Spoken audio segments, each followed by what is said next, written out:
हरि ओम। आरती श्री चिन्मय सद्गुरु की, दिव्य रूप मूर्ति करुणा की। आरती सद्गुरु की, चरणों में उनके शांति समाए। शरणागत की भ्रांति मिटाए। पाप ताप संताप हरण की। आरती श्री चिन्मय सद्गुरु की।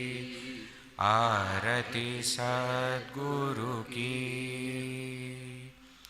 वेद उपनिषद गीता को गाया, धर्म सनातन फिर से जगाया। शुद्ध नीति प्रीति शंकर की। आरती श्री चिन्मय सद्गुरु की। आरती सद्गुरु की। सिद्धवाड़ी की तपोभूमि में नित्य विराजे गुरु हमारे।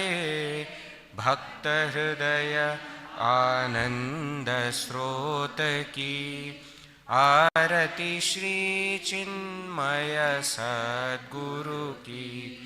आरती सद्गुरु की। आरती सद्गुरु की। बोलिए श्री सद्गुरुनाथ महाराज की। ओम हर हर नमः पार्वती पतये हर हर Mahadev.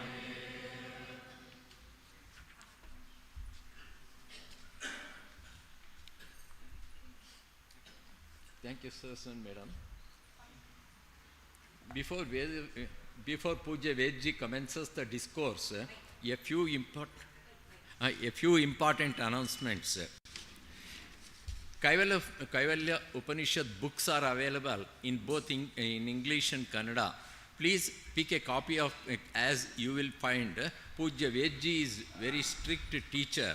He would like each one of you to have the book in your hand. Let me remind you that we are in Chinmaya University and each one of us have to become students in the true sense. The Yajna will commence at 6:30 p.m. sharp, and we request you to be here at least 15 minutes early and listen to the bhajans so that the mind gets tuned to listen. We request you to bring at least 2 more interested persons tomorrow and be a link in the Jnana Prachar activity. I know it is easier said than done, but let us make a sincere attempt. This is the best Guru Dakshina we can offer to Pujya Gurudev. Let us not forget, he himself was announcing his yajnas in the initial days. That should be an inspiration to us. One last request, please put your mobiles on silent mode. No doubt, they have today become an integral part of our life. We cannot renounce the world, but let us try to renounce the mobiles from 6:15 to 8 p.m. Thank you and Hari Om. Next 1 week till 10th February to you, Pujya Swamiji.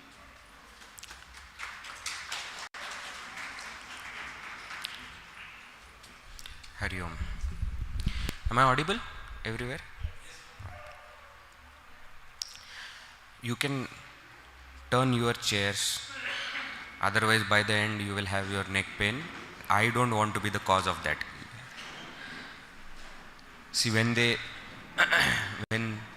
such introduction is given, no, that he is a Sanskrit scholar and very good singer. First time somebody has introduced me as a singer, so I'm very happy. And as usually the singers do, no, before they sing, luckily by God's grace I do have some cough, so I can say I am a singer. One quality of being a singer is at least fulfilled. So please sit comfortable. If you want to switch on the fans, please switch on the fans, and then we'll start.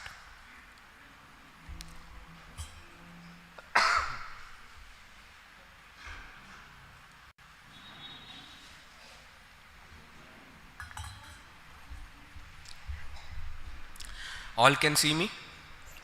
If you can see me, then I can see you. It's very, very, very important.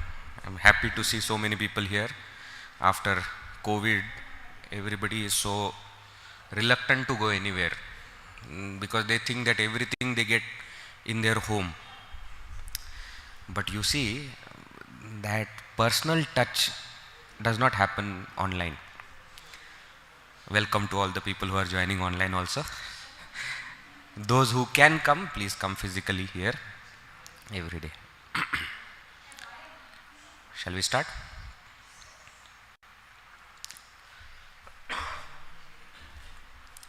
We'll start with a small bhajan. You can repeat after me. प्रथम वंदन गौरी नंदन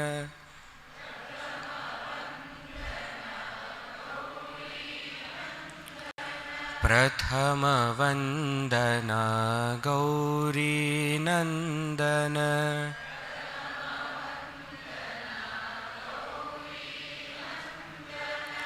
हे शिवनंदन पाहि गजानन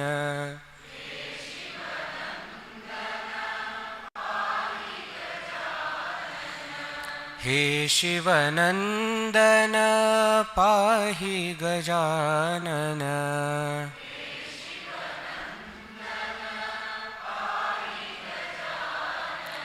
प्रथम वंदन गौरी नंदन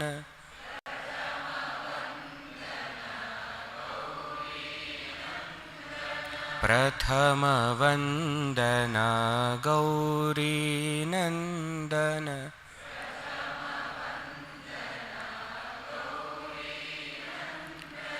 एकदंत गुणवंत विनायक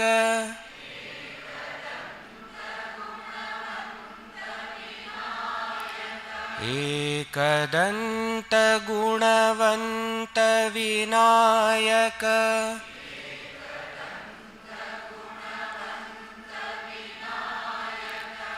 विघ्नहरण शुभ मंगल करणा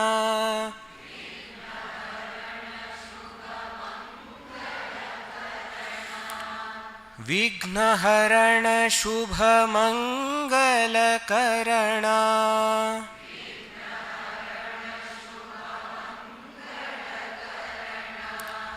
प्रणव स्वरूपा पाहि गजानन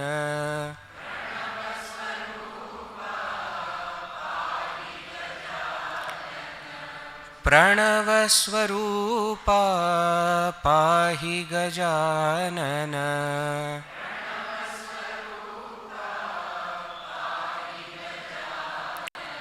प्रथम वंदन गौरी नंदन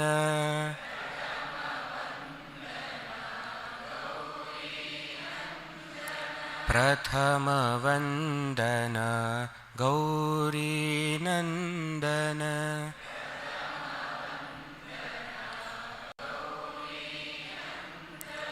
प्रथम वंदन गौरी नंदन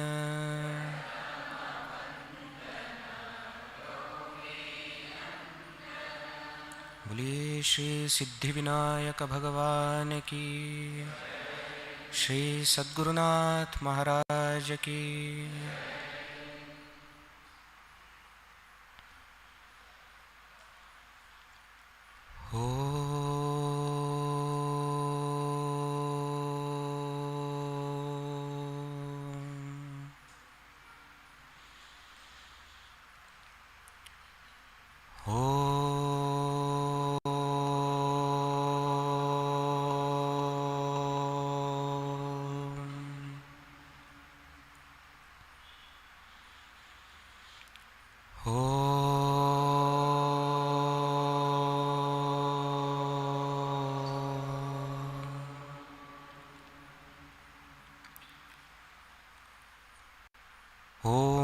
सहना भवतु सहनौ भुनक्तु सह वीर्यं करवावहै तेजस्विनावधीतमस्तु मा विद्विषावहै। ॐ शान्ति शान्ति शान्तिः। ॐ श्री गणेशाय नमः। ॐ श्री सरस्वत्यै नमः। ॐ श्री गुरुभ्यो नमः। सदाशिवसमारम्भां शङ्कराचार्यमध्यमाम् अस्मदाचार्यपर्यन्तां वन्दे गुरुपरम्परां। श्रुतिस्मृतिपुराणानाम् आलयं करुणालयं नमामि भगवत्पाद शङ्करं लोकशङ्करं। समस्तजनकल्याणे निरतं करुणामयं नमामि चिन्मयं देवं सद्गुरुं ब्रह्मविद्वरम्। ईश्वरो गुरुरात्मेति मूर्तिभेदविभागिने व्योमवद्व्याप्तदेहाय दक्षिणामूर्तये नमः। मूकं करोति वाचालं पङ्गुं लङ्घयते गिरिं यत्कृपातमहं वन्दे परमानन्दमाधवं परमानन्दमाधवम्।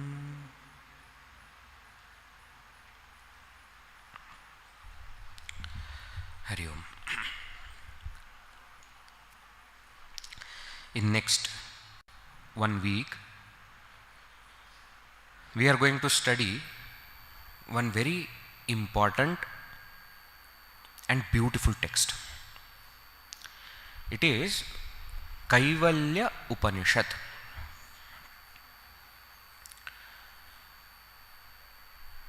From the way you have all chanted all the shlokas together, I know you are not here for the first time. Guru Stotram also you chanted together. Okay? Any shloka anybody will start, you know how to complete it. That means you get a sense of what kind of audience there is. I am sure some of you or many of you would have studied Kaivalya Upanishad before. Can you just raise your hand? And some of you have studied. Anybody here who is studying Upanishad itself for the first time? No Upanishad you have studied before. All right.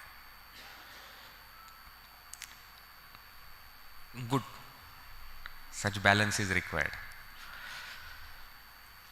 You see, Upanishad is the part of Veda.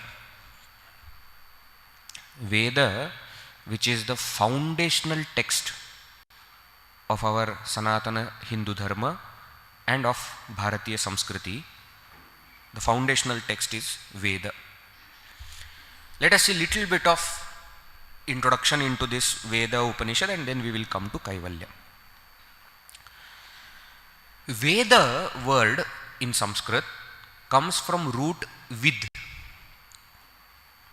Every word in Sanskrit is formed by adding different pratyayas to the base, to the root. So every word has a meaning in itself. That's the beauty of Sanskrit language. As we go ahead, we will understand. That word itself tells what the word is indicating. Uniqueness of Sanskrit. Example I will give you. What is this? This is I. In English it is called I. E-Y-E-I. Why is it called I? We don't know. It's called I. This is hand. Why this is called hand? We don't know. There is a word. But in Sanskrit it is not like that. I in Sanskrit is Nayanam. Nayanam. One word. There are many words. One word is Nayanam. Now Nayana word comes from root ni. Ni naya. Ni means to lead. Neta word also comes from the same root. Ni, to lead. Now because eyes lead us to a particular place, therefore eyes are called nayanam. You see the logic? It is not just randomly some word is given, word is formed by adding some alphabet, some letters here and there, and name is given. It's not like that. Hand in Sanskrit is called karaha.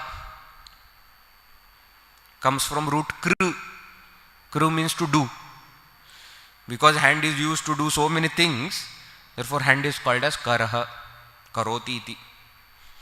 So like that, every word, name that is given to a particular object has got a meaning why that name is given to that.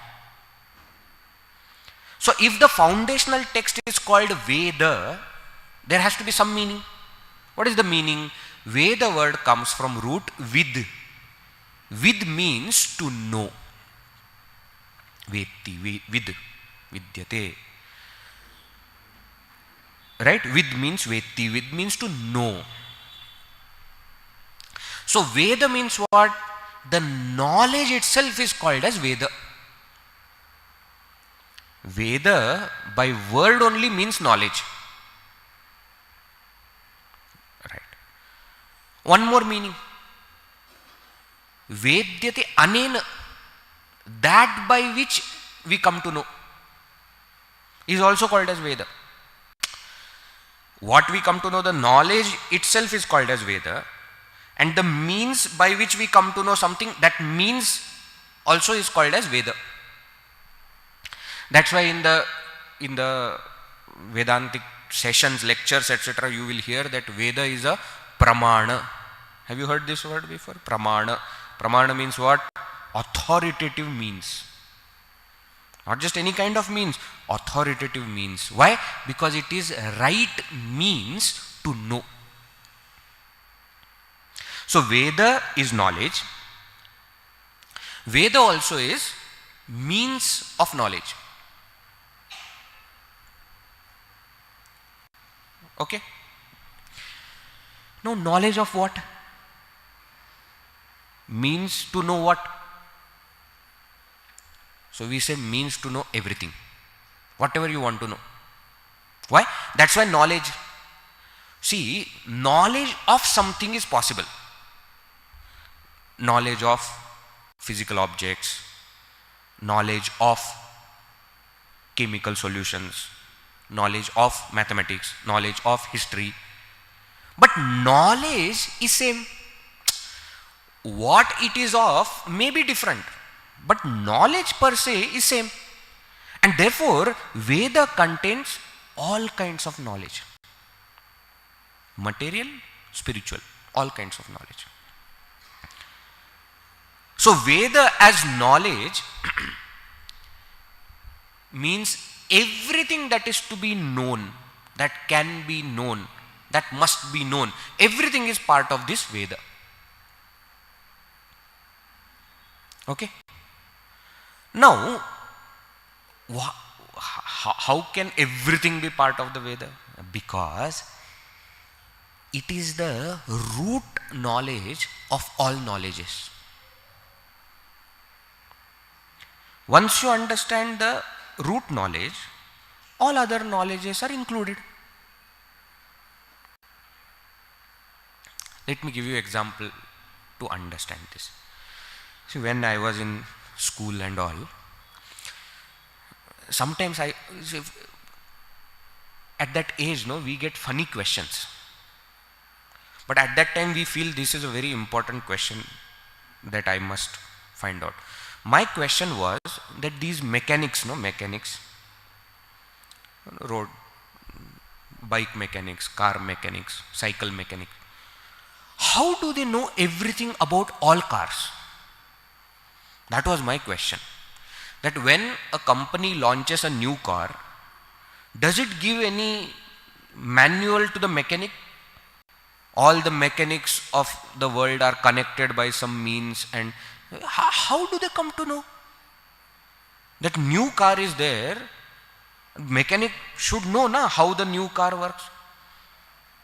That time I didn't know much. I mean, talking in school, okay. So I used to observe them very clearly. My one uncle was mechanic. So when he used to do, I used to observe how does he do, how does he talk to other people when they come, new car is coming. Then I asked him one day that, uncle, there is a new car recently launched. How do you know what is inside? So he gave me some answer I didn't understand at that time. Later on I understood the meaning. He said, we have studied the soul of a car. Once you understand the soul, parts you will be able to deal with. So at that time I thought that the car has a soul. Like we have soul, car also must be having soul. So when mechanic goes inside, down, he talks to the soul. That is what I thought, because that's what he said. Much later, when I studied Vedanta, then I understood the meaning. If you know how the car works, the basics of it, then you can deal with any car. New model, old model, this company, German company, Indian company, French company, US company. It doesn't matter. Why? The only difference will be either the machine will be in the front or at the back. That is the only difference. 2-stroke or 4-stroke, chalo.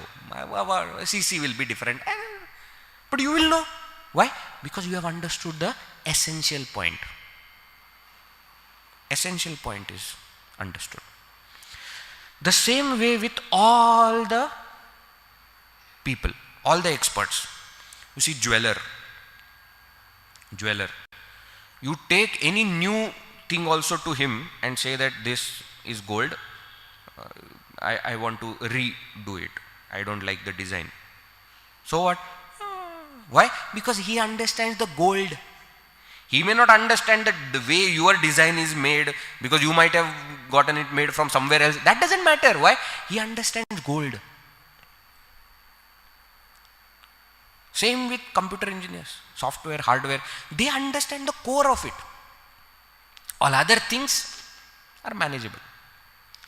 So when we say all kind of knowledge is in Veda, we must understand this point, that all kind of knowledge is in the Veda in an essential format. See, many people nowadays, they don't understand this point, and then they ask, nowadays social media is creating so many problems. Can your Veda solve the problems? Yes, Veda can. But don't expect the Veda to have the word social media in it. That's the difference. It can solve all problems. But don't expect that the direct solution to the surface level problem will be given in the Vedas. Why? Because Veda is a philosophical, foundational text. It will not deal with all the surface level problems. There are other texts for that. So Veda as knowledge of all means what? Everything that can be known, that must be known, is there in it, in the seed form, in the essential form. So far okay? Now this Veda, how did it come to be? Just like any other knowledge. We go to schools, colleges, etc., and we study physics. Okay? How physics came to be? What is physics? Physics is a set of physical laws, physical discoveries made by different scientists at different place in different time, all combined together in one book is called as physics. Do you agree? Am I making sense? Yeah. So can I say that physics is written by any one person? No, I cannot say that. So physics will have a complete section which is the discoveries made by Einstein, Newton, Archimedes, Galileo, so many other people. Isn't it? So all those things put together is called the text physics. With me? So physics you cannot say is written by one person. Same way Veda is also not written by one person. Now you understand where I am going with this. Why? Because the moment we say Veda is apaurushaya, immediately people say, how can there be text without author? Why there cannot be? Why? Because knowledge is always eternal. Any kind of knowledge is apaurushaya. Forget about spiritual knowledge. Any kind of knowledge is apaurushaya. We say Newton came up with the law of gravitation. Okay? But the word that we use is he discovered the law of gravitation. Discovered. Which means what? The law of gravitation existed before Newton, during Newton, after Newton. Even the knowledge of law of gravitation existed before Newton. He just discovered it.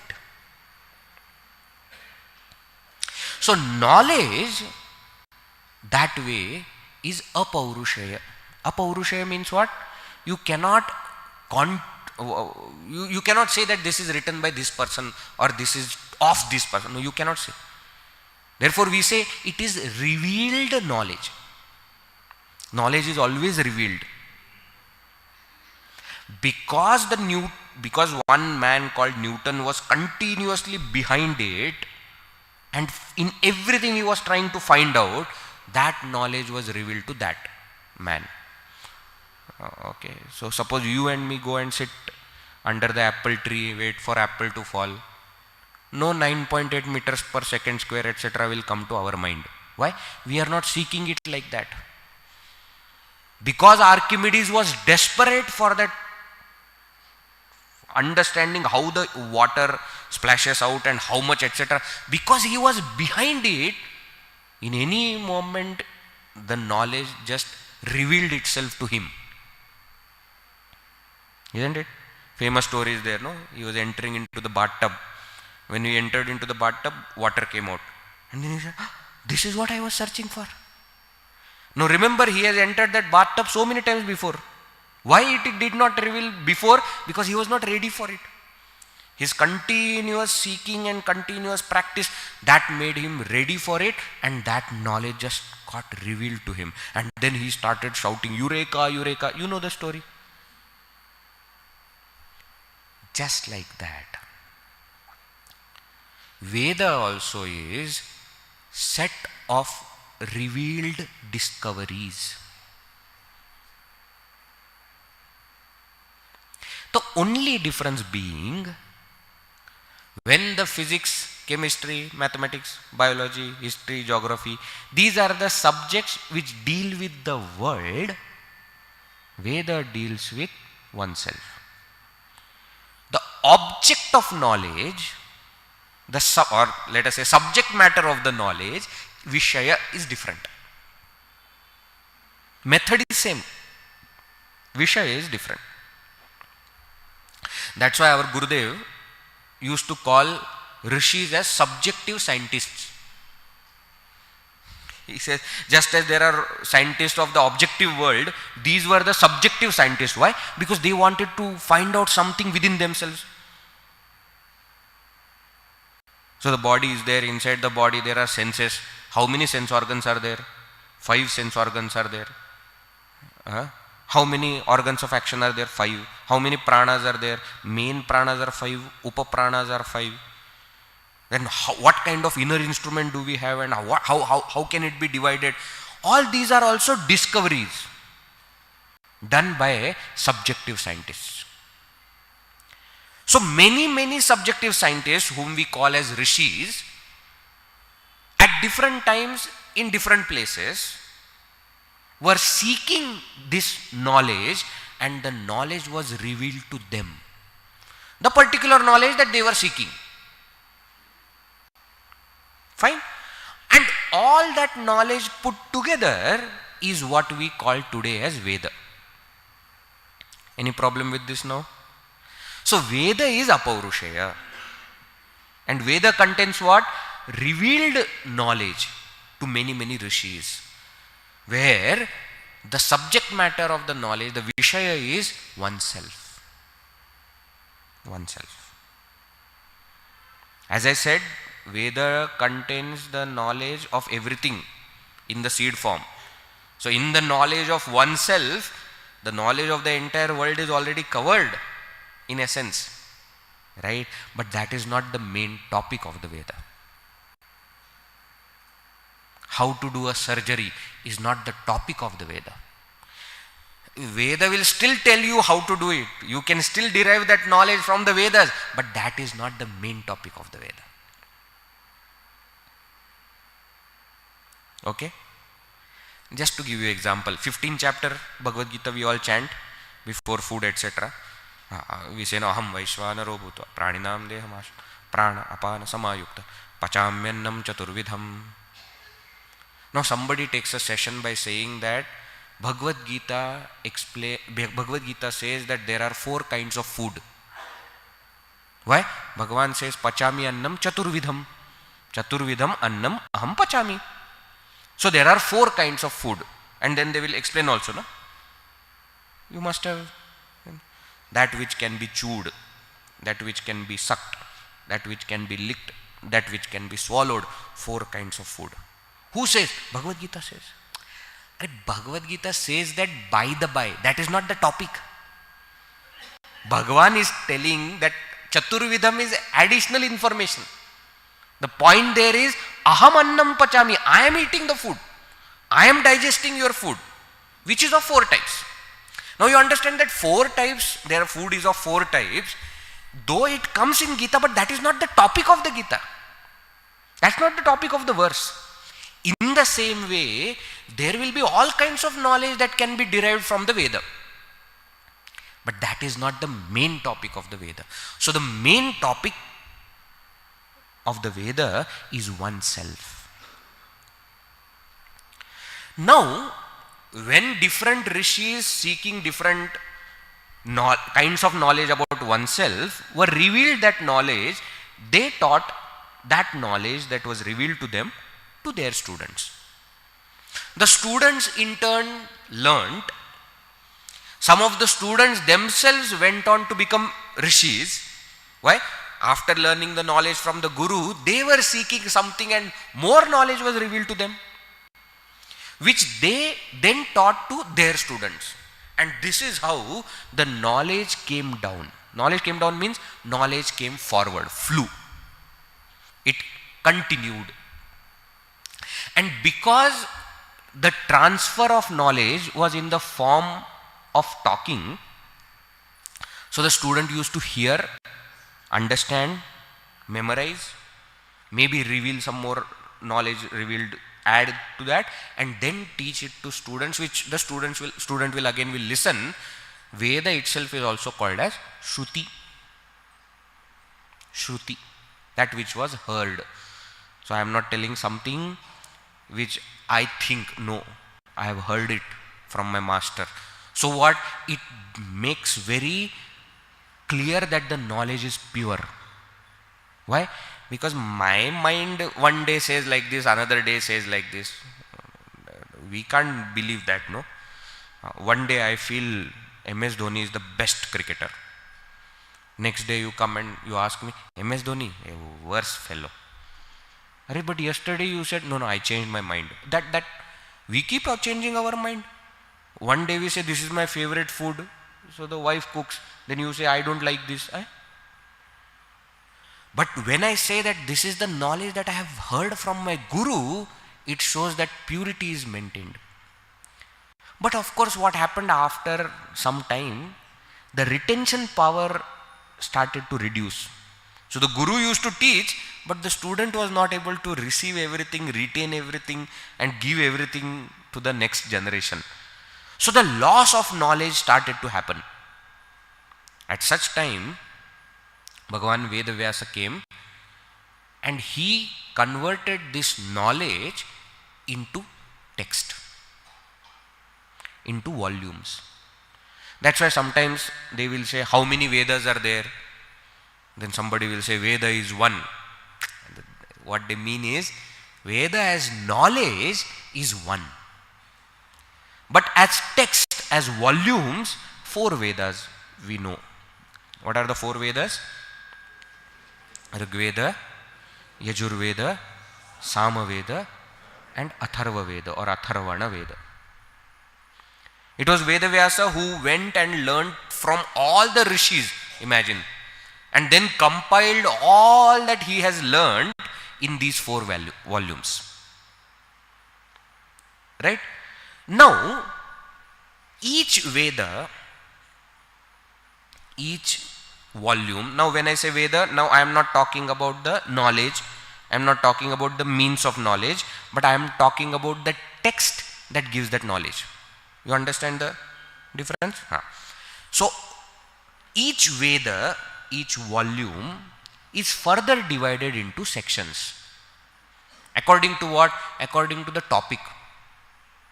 So, they say Veda's main topic, there are 2 main topics. One is Dharma, another is Brahma. Righteousness and reality. In simple terms I am explaining. Dharma has got, the word dharma has got much more meaning into it than righteousness. You see, that's the limitation of the other language, right? It cannot have all the meanings of what the word dharma and what the word Brahma means, but in simple terms, the main 2 topics are Dharma and Brahma. Now, if there are 2 main topics, then there are 2 main sections in each Veda. One is called as Karma Kanda, another is called as Jnana Kanda. Karma Kanda and Jnana Kanda. Now, careful. Karma Kanda is the section that deals with the topic of Dharma and therefore tells us what action should I perform in which way to get which result. Careful. What action should I perform in which way to get which result is mentioned in Karma Kanda.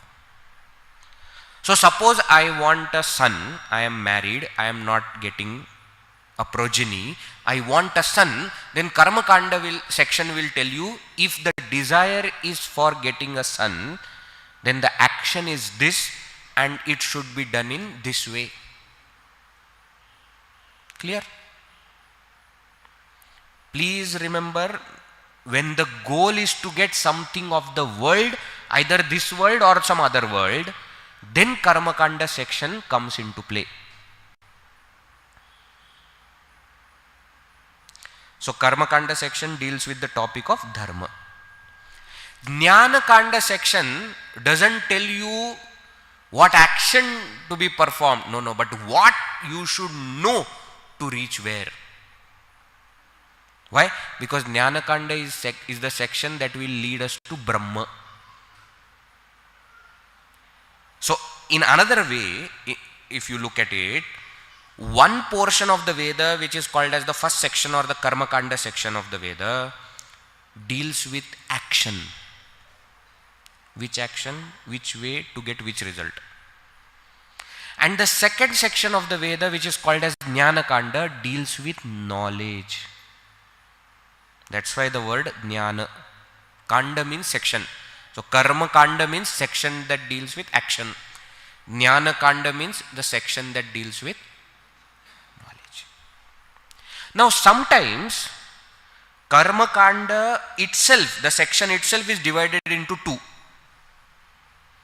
They will say Karma Kanda, Upasana Kanda, Jnana Kanda, and therefore they will say there are 3 sections of Veda, which is also fine. Why? Based on what are they doing that distinction? The physical action and the mental action.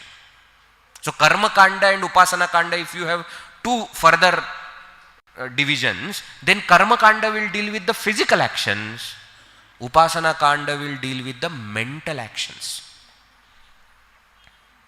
Still in the realm of getting something of this world or of some other world. Still in the realm of action. And then the third section is Jnana Kanda. Okay? At any point of time, if you feel you are losing the track, please let me know. Okay? I will come back and explain. So sometimes they will say that each Veda has 2 sections. So when somebody says like this, don't go and fight with them. No, there are 3 sections. Vedji told. And Vedji told both things. If they say there are 2 sections, what are the 2 sections of the Veda? Karma Kanda and Jnana Kanda. If they say there are 3 sections, Karma Kanda, Upasana Kanda, Jnana Kanda. Sometimes they will say, no, Veda has 4 sections. No problem. Why? What are they talking about? In this Karma Kanda, Upasana Kanda and Jnana Kanda, now the Karma Kanda, the first section is further divided into 2. Mantra, also called as Samhita, and Brahmana. What are these 2 sections? Simple. Karma Kanda deals with physical action. Now while doing that action, I am supposed to chant certain mantras. Isn't it? In simple puja also, which is done at home, and Panditji or somebody comes and says, no, he chants the mantra and then he tells you what to be done, what is to be done. Offer the water in the plate. Now there is a mantra that is to be chanted. Say, repeat after me. Om Mamopata Samasta Duritakshaya Dwara. Now this is the mantra that I am chanting. And then he tells the instruction, take akshata in your right hand, offer. You understand? When I am performing action itself, it has 2 parts. The mantra that I am chanting and the act that I am doing. So those are the 2 sections of the Karma Kanda, Mantra and Brahmana. Mantra or Samhita, 2 names are given for that section, contains the mantras to be chanted during the action. And Brahmana section deals with the instructions, steps. Do this, do this, do this, do this, like that. Okay? Mantra section, Brahmana section. Third is called as Aranyaka section, which is nothing but Upasana Kanda. Don't get confused. Upasana Kanda itself is called as Aranyaka. Why? Because you are supposed to, retire life, you are supposed to live in forest, and that time no physical karma now there. You are in forest. You can't expect, get a cow which is white in color, and on this day you should take the milk and then offer. All those things are not possible in forest. So all the actions are what now? Mental actions. Sit down, close your eyes, now imagine. Now that is what will happen. So Aranyaka section. And then the third section earlier, which was called as Jnana Kanda, that itself is termed Upanishad. We have come now to the topic. So the 4 sections of the Veda, each Veda, are Mantra or Samhita, Brahmana, Aranyaka and Upanishad. So if they ask, what are the 2 sections? Karma Kanda and Jnana Kanda. What are the 3 sections? Karma Kanda, Upasana Kanda, Jnana Kanda. What are the 4 sections? Mantra or Samhita, Brahmana, Aranyaka, Upanishad. Mantra has the mantras to be chanted during the karma. Brahmana contains the instructions to be done during the physical activity. Aranyaka has the mental activities, and the Upanishad has the knowledge part. So in these 4 sections of Mantra, Brahmana, Aranyaka and Upanishad, the first 3 sections deal with the topic of Dharma, and the last section deals with the topic of Brahma. Up to here also okay? Up to here is okay? Alright. Now we are going to discuss or study one Upanishad,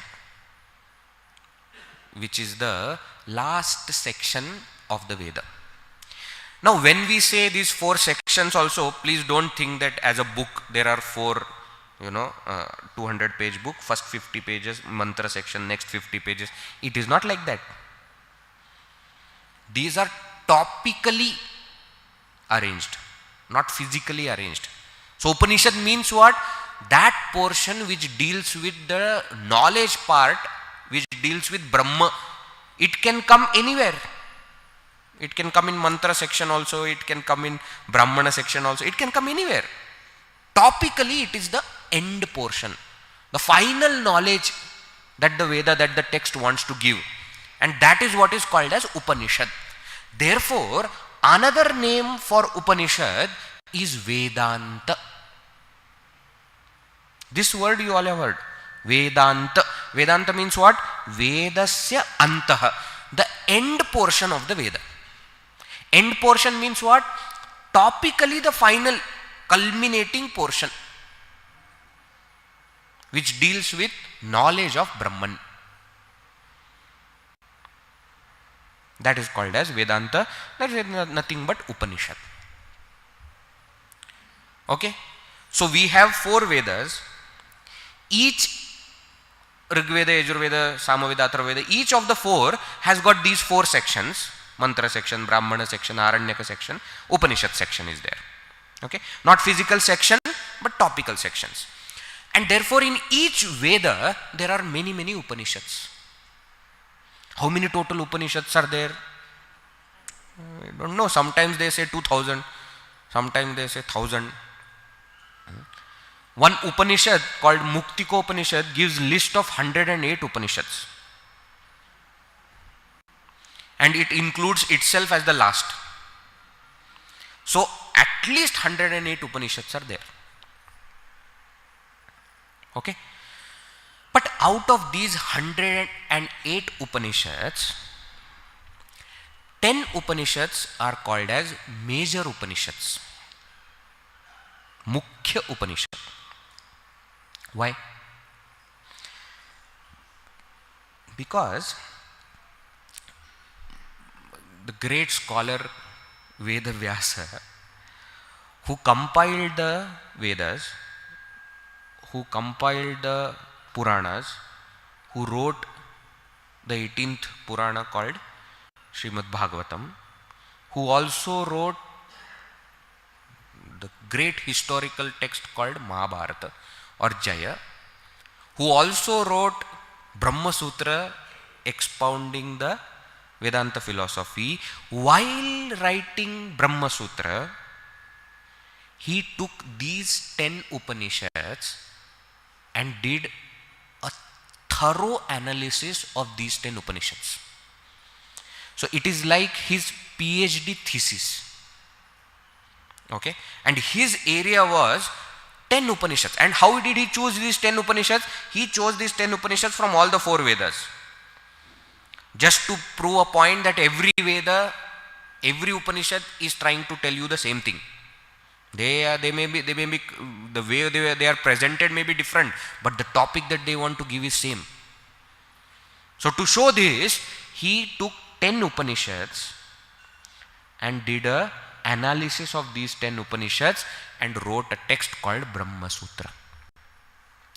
Now, because he used these 10 Upanishads for analysis while writing Brahma Sutra, the great commentators who wanted to establish the philosophy, like Bhagavan Sri Shankaracharya, who wanted to establish Advaita Vedanta philosophy, what they did, they wrote commentary on these 10 Upanishads. Ramanujacharya, who wanted to establish Vishishtadvaita philosophy, he also commented on the same 10 Upanishads. And Madhvacharya of Dvaita philosophy also commented on these 10 Upanishads, and other commentators as well. Doesn't mean that they did not comment on other Upanishads. Some of them have commented on other Upanishads as well, but it is a must to comment on these 10 Upanishads, and therefore the 10 Upanishads are called as major Upanishads. And they are Isha, Kena, Katha, Prashna, Mundaka, Mandukya, Taittiriya, Aitareya, Chandogya, and Brihadaranyaka. Vijay, how come you remember all these things? Because there is a verse. Isha Kena Katha Prashna Munda Mandukya Tittiri, Aitareyam cha Chandogyam, Brihadaranyakam tatha.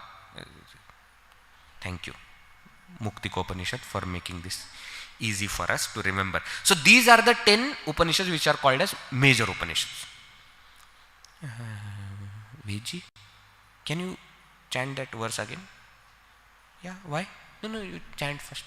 Ishake nakata prashna munda mandukya tittiri aitareyam cha chandokyam brhadaranyakam tatha.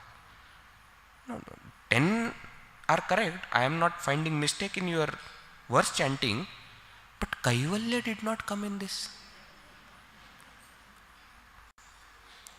That is because Kaivalya Upanishad is one of the minor Upanishads. Oh, minor, not minor that way minor. I already told you major Upanishads are not called major because they are major. No. Because Vedavyasji took them. Okay, he was sampling. Whatever came in the sample, he took. There are so many other Upanishads which are beautiful and which convey the ideas very beautifully. He has not taken in his PhD thesis. That's the only difference. Okay. In Muktika Upanishad list, if you see, these 10 Upanishads are mentioned first. And 11th is there. 12th is Kaivalya Upanishad. So, there is a possibility that it was there in his consideration. But while doing, he said that, okay, these 10 are sufficient, let us not go into the 2. So, the Upanishad that we are going to study is called Kaivalya Upanishad. It is part of, now there is a difference of opinion. Some say it is part of Krishna Yajurveda, some say it is part of Atharva Veda. Okay. Therefore, in some texts, like in Upanishad Brahma Yogin commentary, etc., you will see the Shanti mantra for this is Om Sahana Vavatu, which is the Shanti mantra for Krishna Yajurveda. In some of the texts, like our mission text with Gurudev's commentary, the Shanti mantra is Om Bhadrang Karane Vishrunuyamadev. Isn't it? Check in your book. Which means Gurudev considered this as part of Atharva Veda. So we are Gurudev's disciples. We will also consider it to be part of Atharva Veda, and we are going to chant the Shanti mantra which is associated with it. Right? Now, see the word Kaivalya Upanishad. The word Kaivalya means what? I already told you every word in Sanskrit has a meaning. Very well known meaning is there. Kevalasya bhavaha Kaivalyaha. Means what? This is a kind of taddhita. Taddhita means from one fundamental noun, another noun is formed. Kevala, one noun is there. From Kevala, Kaivalya is formed. Kaivalya is well known name also, no? No? In Maharashtra, etc., Kaivalya name is given to children. Boy, Kaivalya. I have also heard girl also being named Kaivalya. What does it mean? Kevalasya bhavaha. Nature of Kevala. Kevala means that alone. Isn't it? In Hindi also we say na, Keval Akela. मैं अकेला गया था. Like that. केवल मैं ही था और कोई नहीं था. Keval means one. One without any second. So that Eka Brahma, Ekam Eva Advitiyam Brahma, that Brahman which is one without a second is called as Kevala. If you go into the technical part of it, they will say Kevala means what? I know you are used to listening to Swami Advayananji, so I have to bring in all these technical terms also. Kevala means what? Sajatiya, Vijatiya, Swagata Bheda Rahitaha, Kevalaha. Means what? That one which has no difference. What kind of difference? There is no Sajatiya Bheda. Bheda difference is of 3 types. Sajatiya means between 2 things of the same species. Sajati. Sajati means same species. 2 things. Vijatiya means between the 2 different species there is a difference. And Swagata means within itself there are different parts.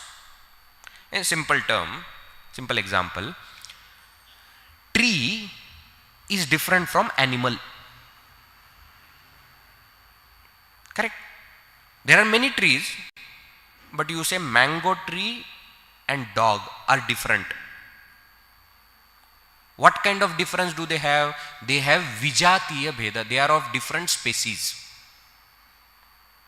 But mango tree and neem tree,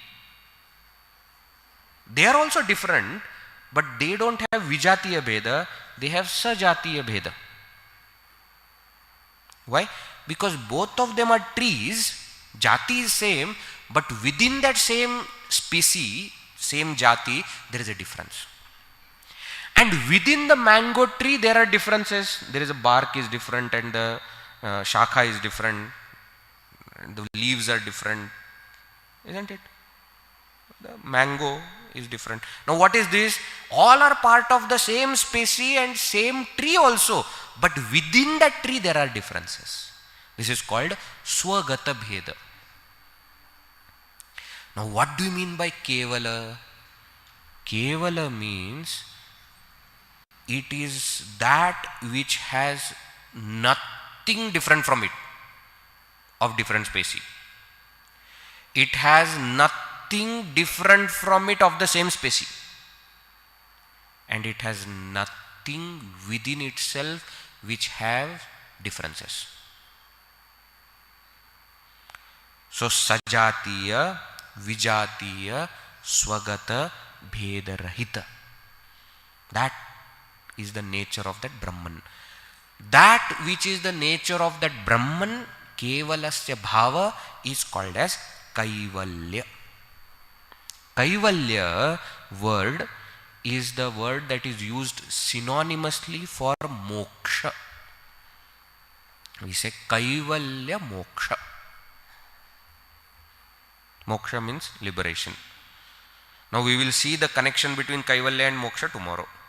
But the point is, Kaivalya word means, by definition of the word, the way the word is formed, it means kevalasya bhavaha, the nature of that one reality.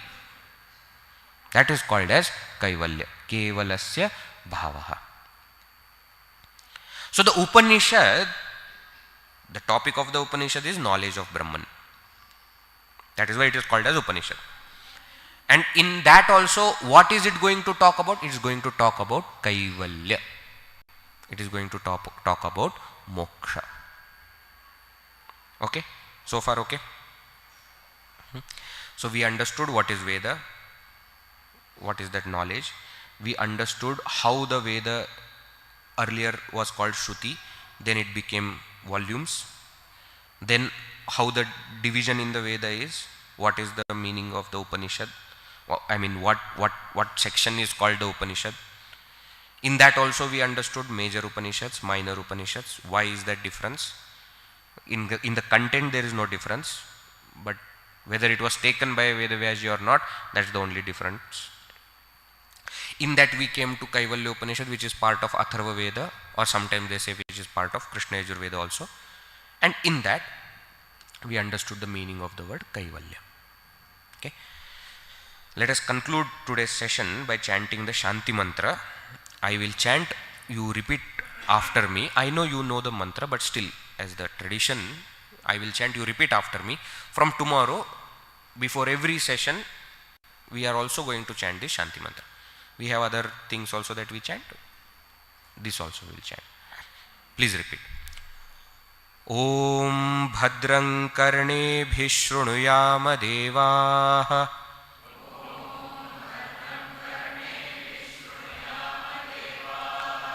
Bhadram Pashe Makshabhiryajatraha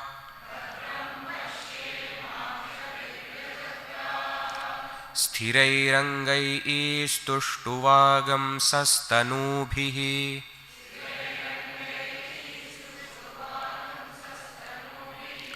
Vyashema Devahitam Yadayuhu Swasti na Indro Vruddhashravaha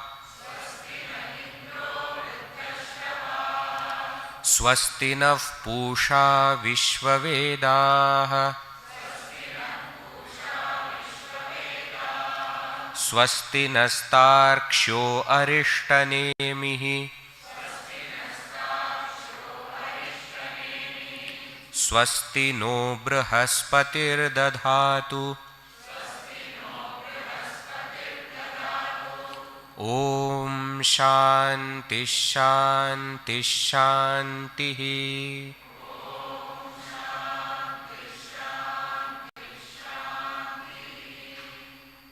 Shall we chant together once? ॐ भद्रं कर्णेभिः शृणुयाम देवाः भद्रं पश्येमाक्षभिर्यजत्राः स्थिरैरङ्गैस्तुष्टुवागंसस्तनूभिः व्यशेम देवहितं यदायुः स्वस्ति न इन्द्रो वृद्धश्रवाः स्वस्ति नः पूषा विश्ववेदाः स्वस्ति नस्तार्क्ष्यो अरिष्टनेमिः स्वस्ति नो बृहस्पतिर्दधातु ॐ शान्ति शान्ति शान्ति. Tomorrow we will see the meaning of this Shanti mantra and then we will enter into the Upanishad. Today I